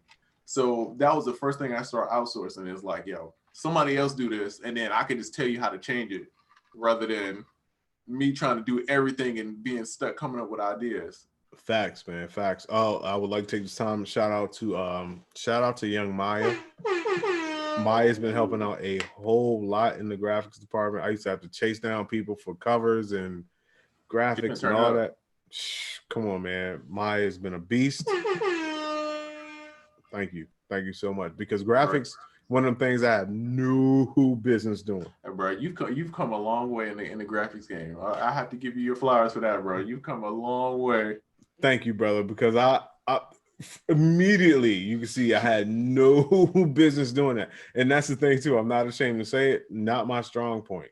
Things that aren't your strong point, man, you want to showcase your strengths and outsource your weaknesses. And that was a weakness I had to outsource immediately, and I finally outsourced it to the right person. So shout out to Maya. And Maya's the GOAT. Yes, sir. Are you gonna pull out the wand for y'all ladies and make a date night for the Alicia Keys versus John Legend? No. I think I'm gonna skip this one. Yeah, I'm gonna do the check-in, but I can't, because my thing is this: I like it. I really like what y'all did with the place. I really like what y'all did with it. However, I don't have 2 to 3 hours every Friday or Saturday night or whenever they come along all the time to do this. Those are prime working hours for me to really get things done. So I'll catch the highlights, but I can't work here full time anymore. I think is what I'm trying to say. But shout out to them. I got my predictions on who's gonna win. I'll just see at the end if I'm right. But I'll be checking in periodically because I got to get some work done this weekend. I ain't gonna lie. I took like a good smooth 2 days where some days it's just not popping for you. You just gotta kind of take a reset. I took 2 of those at the beginning of the week. So I'm not behind on anything, but I'm behind to myself. So I'm gonna take tonight and tomorrow to get some prime work done. So I'll be checking in, but I won't be sitting there with the popcorn. Yeah, a little bit too many sad chords for me and not enough 808s. So it's just, I mean, John Legend got some slaps now. Don't get it twisted. And Alicia Keys got some slaps. Alicia needs to cheat and bring Swiss Beats out. There you go. The NPC and do that. You know what I mean? Showtime. Then I'll be somewhat interested. I told Oracle, I said, if Little Mama come out when she played New York, I'm sold. She's gonna come out hit the B-boy stance. Yeah, but other than that, I'm cool. It's just it's like Adele versus Boyz II Men. It just don't sound too fun. You know what I mean? Like, it's great music, but it's just not fun for me. So just gonna pass on that one. Yeah, finally pass. Who do y'all think is gonna have a better performance? I don't want to say win. Who do you think is gonna have a better performance? Put whoever you think is. Damn it. Put whoever you think is gonna win in the chat.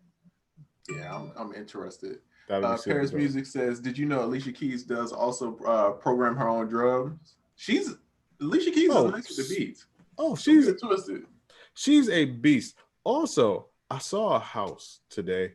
I was watching TV. I'm really into houses and stuff. There was this crazy house that was like mostly glass, all open. They were trying to sell it on the show.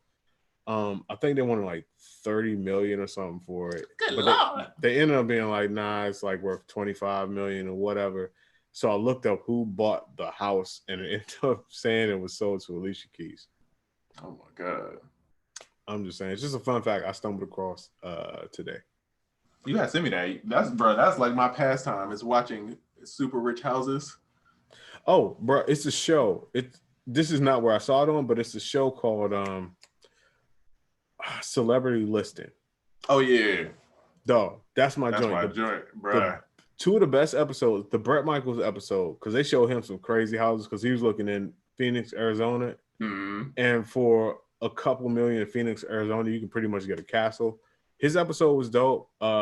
Biz Markie in DC, that was dope because he showed me this house on R Street that I had seen plenty of times before, and I didn't know because it's on the corner. I thought it was two separate buildings. It's all one building, and actually it's all one house.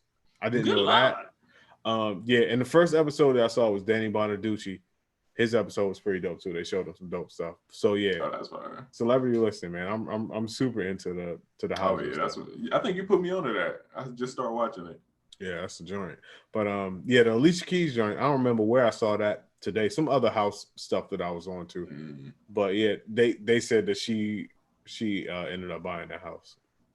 Right, but this quarantine ain't told me nothing. Is I got to get a bigger house. I love my house. You don't get me twisted, but it just encouraged me to step up and try to really go after the gusto and get like a crib because you never know like how long you gonna be in the crib, man. And I want to have the option of having theater and like a studio and all that stuff, So I gotta step it up a little bit, man. I gotta turn up the flame a little bit.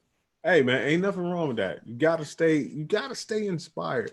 Shout out to K-Roll the G in here. We had a really dope consultation yesterday, man. Shout out to him.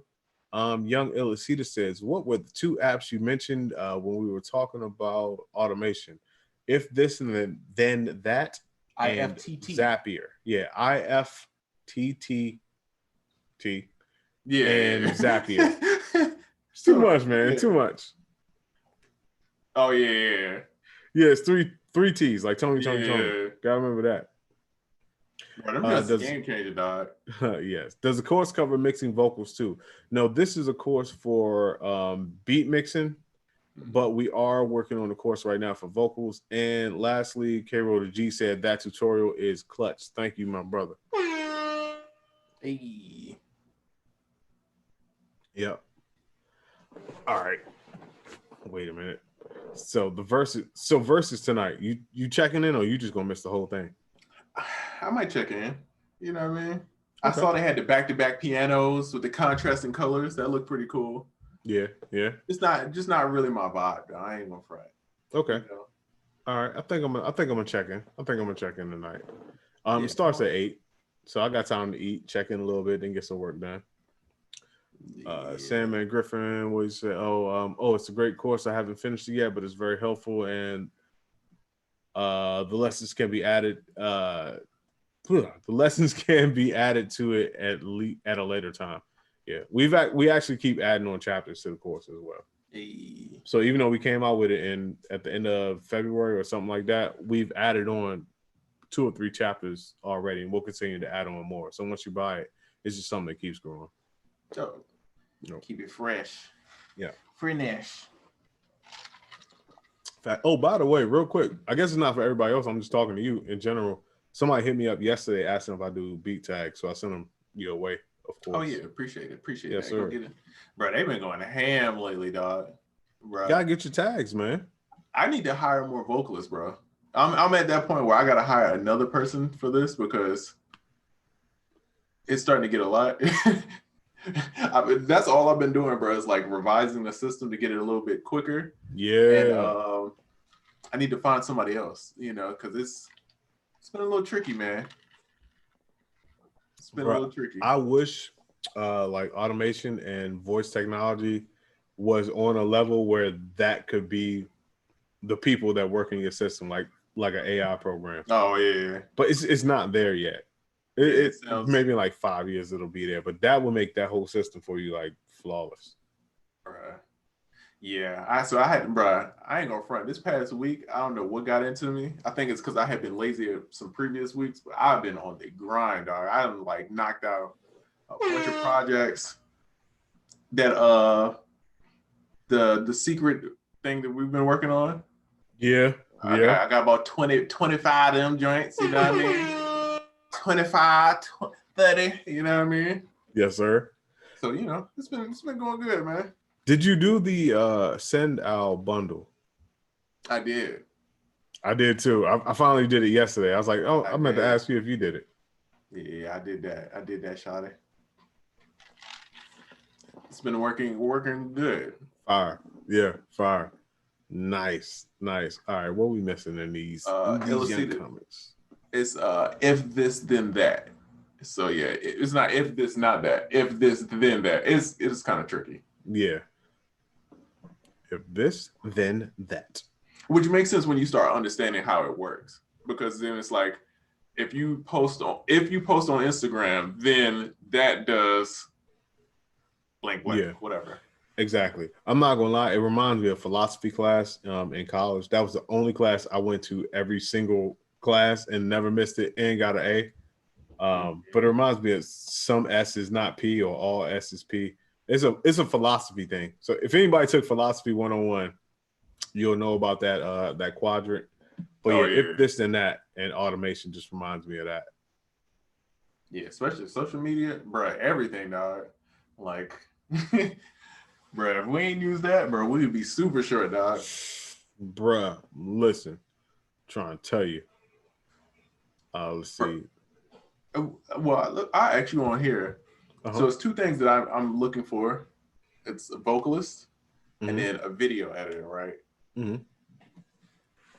I'm thinking I should pull from the community, because the issue that I kept running into is every time I find a video editor off of like a freelancer site, they have no idea about music and they don't get the pace. Gotta know the culture. Yeah, and it's weird, you know what I mean? Even like with the writing stuff, bro. It's so hard to find. What we do is so hard to find somebody else to help write for you, because if they don't understand the culture, it seems so like we always talk about the Bob Marley reference. Like, everybody, if music hits you, you feel no. But I'm like, man, if you don't shut the hell up, it stops telling you. Snappy snares and crispy claps. Yeah. I would say, honestly, I would say just pull from the community and and see what you get. But we've both tried to go outside of the community before, and it's just really tough, bro. It's really tough. People just don't get it. Like, you don't realize how like niche what we're into is until you try to go outside into the world and try to get people to like contribute to this. They have no clue. No clue what's going on. That's the only reason I post on social, because I can't find nobody else to would get it. Dog, I talk to experts about my business. Half these motherfuckers still think I DJ. So yeah, when you're in the club on the ones and twos. So when you're selling the fat beats, I'm like, wait, what? You have no clue what I do you? Why do I talk to you? Yeah, it is kind of weird explaining that. Yeah, like people don't get it. And then if you do multiple things under one umbrella, like a mixing service and then sound design and then various other things, they just interchange the shit that you do in the most wrong ways possible. So when you're selling the dope mixes to your G's, like, bruh, just don't worry about it. No, don't even worry about it. Beats. Are they straight chilling or are they straight illing? I just want to know. Not straight illing.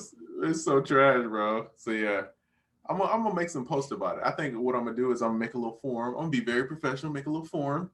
You know what I mean? Very professional of you, sir. Yeah, anybody that's interested, you know what I mean? Please sign that up, and then, Fictionalized says, I want to be a Vocaloid. A Vocaloid? A Vocaloid. I don't know what a Vocaloid is. Vocaloids sound like they fight the Power Rangers. Vocaloid is actually a plugin. It's either a plugin or a contact library. I think it's a contact library, actually. I thought it was the guys, not the putties, but the other guys the Power Rangers fight. The Vocaloids. He got a big speaker on his chest and just hit you with the sound waves. I ain't gonna lie. I'm like, who we up against this weekend? The Vocaloids? Oh, we got this. It's gonna be a light weekend. Bro, okay, this is completely not producer related, but no one talks about how the Power Rangers are the biggest terrorists to Angel Grove ever. Every week they destroy the city. They never, bro, what have they done beneficial except every week step all over all the buildings? Nothing. Everything, bro. Nothing. and then they had to put it right back, and then next week is the same thing. Nothing. That's a good point. We never talked about how much a lot of cartoons back in the day, like they just, because think about it, you couldn't show people getting shot or killed in cartoons. Let's take a G.I. Joe, for instance. No one ever got shot in G.I. Joe. It's 1,000 people facing each other, shooting at each other with lasers, but no one ever got shot. But cities got destroyed every week. At a certain point, it's like, I think y'all are the enemy. y'all just destroying stuff. And you're not shooting each other either. It's tough. That's big facts. Yeah, it's a fact. Young Busy Works Beats was good, my brother. In the building, there he is. I actually need to text you after this. I was about to say, don't we need to ask him about something? Yeah, I gotta hit you after this. Shotty. Let's see. Busy's time is always in demand. Oh yeah. He's the go-to. Let's see. Saving the world. But I mean, if you're destroying the world at the same time, are you really saving it? You know what I mean? Not really. You're not. Let's see. Triz, are you a Namek? You already know. Real G's know. Real G's know where I'm at. You mean like you get cold a lot? You a Namek? No. Points. I like that one. Points. Points. And let's see to say you make me want to take philosophy now. Yo, that was my class, young. Oh, I loved it. Oh man, I took the same thing. Come on, man. Some S is P, but not all S. Oh man, I feel like well, I don't want to talk about that subject because that's a little dark. You know where I was going. Yeah. I don't want to talk about that one though. What is something else? I feel like we're missing something. I feel like something important happened in production other than that. I don't know. It might. I'm not gonna lie. I'm not real caught up on what's been going on in the production world this week. Mm-hmm. I'm not, but I will say that, you know what? How many people we got on YouTube? We got a few. We got a few in here. You know what? I was gonna do a screen share. I was gonna show people something, but you know what? I'm not gonna do it because I'm not happy with these numbers on YouTube. If we get more people on YouTube next week, I'll do a screen share and show people some stuff. Because like I said, I had a meeting with, who was I talking to? I had another consultation the other day, and he was a teacher who taught music. So it was a real nerdy conversation. I was showing him a whole bunch of like Ableton stuff and philosophies on creating systems inside of your DAW. And I actually saved it and I was going to show that here today, but we don't have enough people on YouTube. So next week when you come back, if you jump on YouTube and we got a decent amount of people, I'll do a screen share and then I'll share that and show that. Big Jones. Yes, sir. How did you feel about the Tekashi and Nicki Minaj record? I feel like it's nothing about this whole situation has shit to do with me. Nothing is for me. The craziness of it has nothing to do with me. The music's not for you. It's not. The philosophy behind the people that are behind the music and supporting it is not for me. Just none of this shit is for me.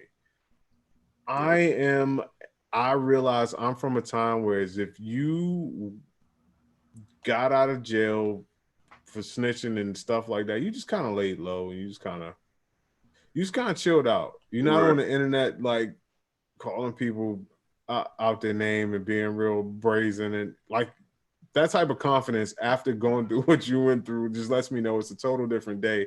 And I'm not mad at none of y'all, but ain't none of this part of where I'm from or shit that I follow. So that's all on y'all, man. And I can't even say it's a Gen Z thing or not. I can't even put it on a specific age group of people. It's just on a specific type of person. Yeah. I'm out of this. And the last thing I will say about this is the fact that somebody could do something like that, come out, be super promoted and all that shit, and then be like, how you gonna let somebody like me come back and do better numbers than you? I'm like, the problem with you has nothing to do with how many records you sell. And you should probably chill.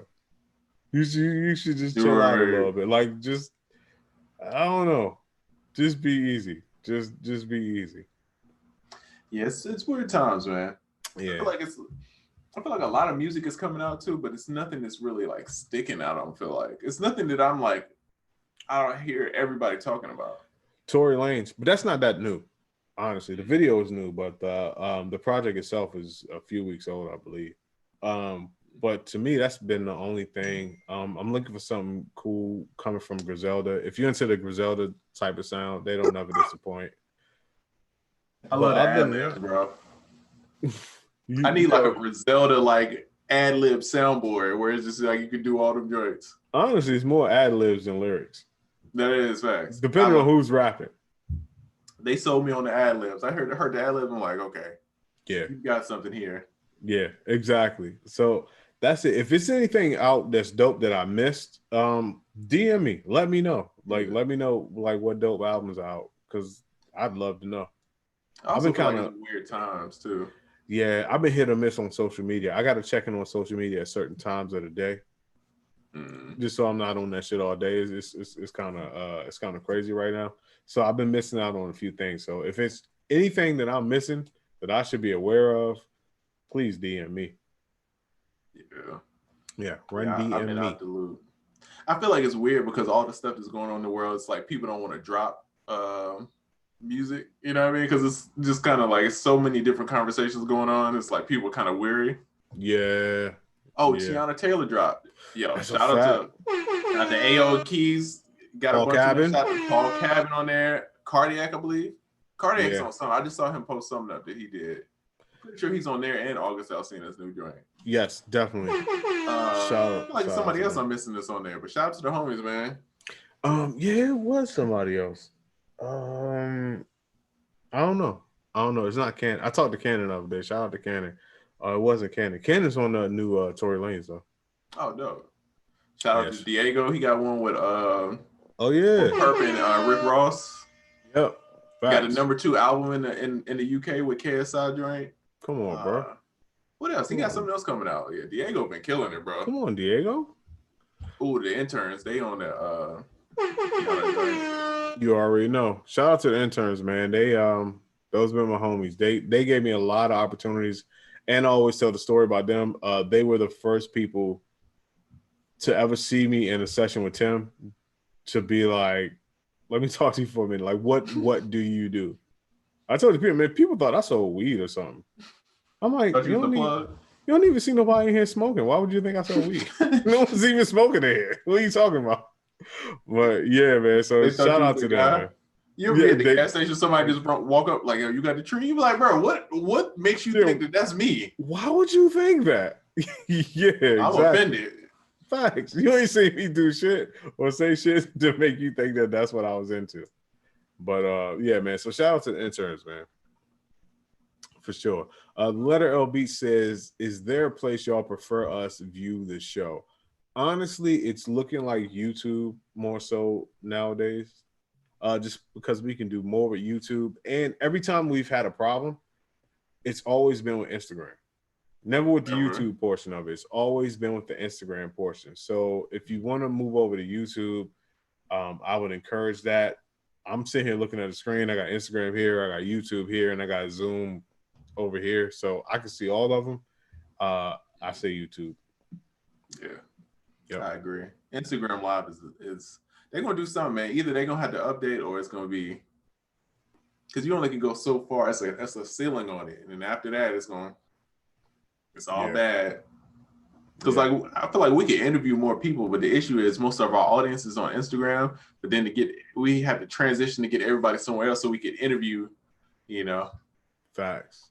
Yeah. Facts. Oh, Letter L Beats also said French Toast off of Pray for Paris was so ill. Yeah, that song was super dope.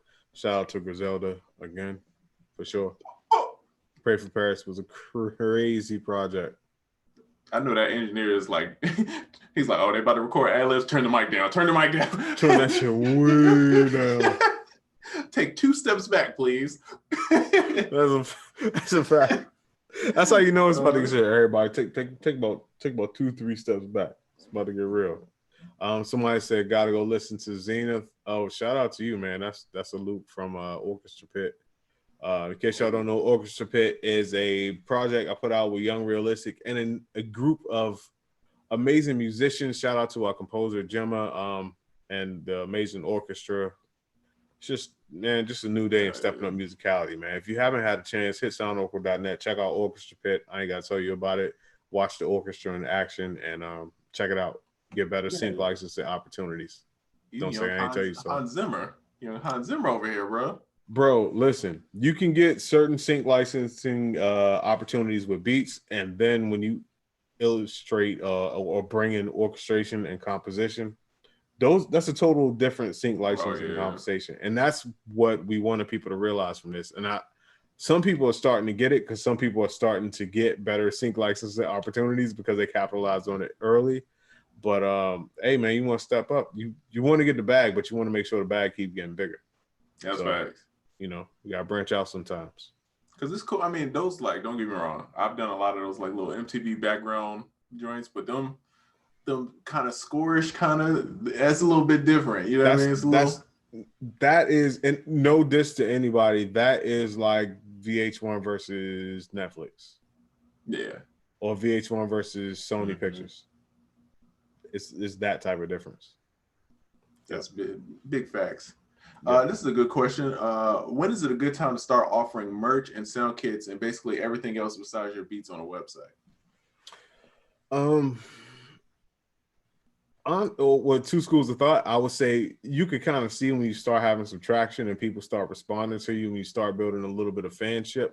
But I don't know if it's ever too early to test and see where you are. You know what I mean? And see who might gravitate, because you might have some. Honestly, you might have some dope ass designs that may supersede what people know about your music, and that may get people into your music. So, never too late to test.